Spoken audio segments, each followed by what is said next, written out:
नमस्कार. आज गीता जयंती आहे.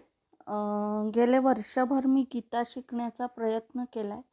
तर त्याला अनुसरून आणि आज गीता जयंतीच्या निमित्ताने मी गीतेचा 12व्या अध्याय म्हणण्याचा प्रयत्न करणार आहे. चूक भूल द्यावी घ्यावी. जे चांगलं असेल ते श्रीकृष्णाचं, जे चुकेल ते माझं. ओम श्री परमात्मने नमः. श्रीमद्भगवद्गीता अथ द्वादशोऽध्यायः. अर्जुन उवाच एवं सततयुक्ता ये भक्तास्त्वां पर्युपासते ये चाप्यक्षरमव्यक्तं तेषां के योगवित्तमः. श्रीभगवानुवाच मय्यावेश्य मनो ये मां नित्ययुक्ता उपासते श्रद्धया परयोपेतास्ते मे युक्ततमा मतः. ये त्वक्षरमनिर्देश्यम् अव्यक्तं पर्युपासते सर्वत्र गमचिन्त्यं च कूटस्थमचलं ध्रुवम्.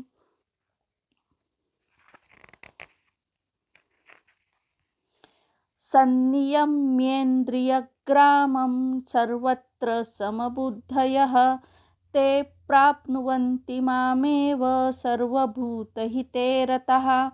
क्लेशोऽधिकतरस्तेषाम् अव्यक्तासक्तचेतसाम् अव्यक्ता हि गतिर्दुःखं देहवद्भिरवाप्यते.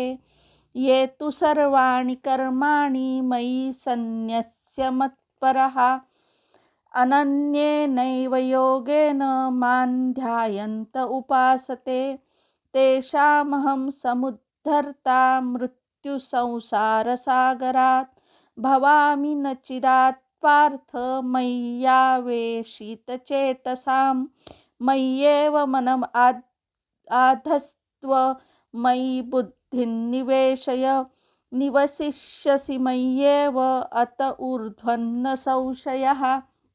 अथ चित्तं समाधातुं न शक्नोषि मयि स्थिरम् अभ्यासयोगेन ततो मामिच्छाप्तुं धनञ्जय.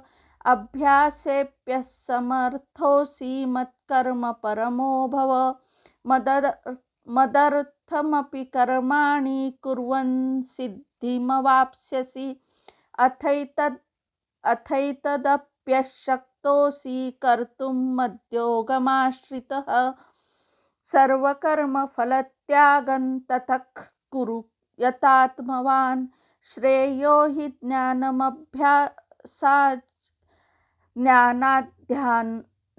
ज्ञानाद्ध्यानं विशिष्यते. ध्यानात् कर्मफलत्यागस्त्यागाच्छान्तिरनन्तरम्. यद्वेष्टा सर्वभूतानां मैत्रः करुण एव च. निर्ममो निरहङ्कारः समदुःखः सुखक्षमी. सन्तुष्टः सततं योगी यतात्मा दृढनिश्चयः. मय्यर्पितमनो बुद्धिर्यो मद्भक्तः स मे प्रियः. यस्मान्नो द्विजते लोको लोकान्नो द्विजते च यः.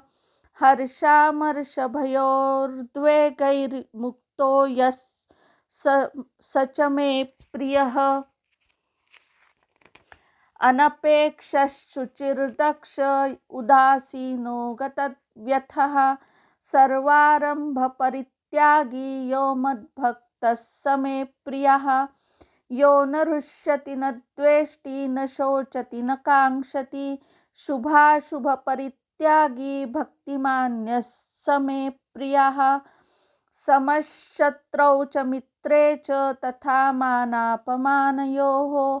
शीतोष्णसुखदुःखेषु समः सङ्गविवर्जितः. तुल्यनिन्दास्तुतिर्मौनी सन्तुष्टो येन केनचित्. अनिकेतस्थिरमतिर्भक्तिमान् मे प्रियो नरः.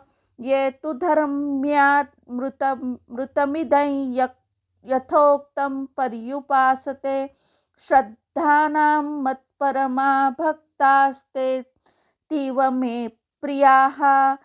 ॐ तत्सदिति श्रीमद्भगवद्गीतासु उपनिषत्सु ब्रह्मविद्यायां योगशास्त्रे श्रीकृष्णार्जुनसंवादे भक्तियोगो नाम द्वादशोऽध्यायः। ॐ श्रीकृष्णार्पणमस्तु।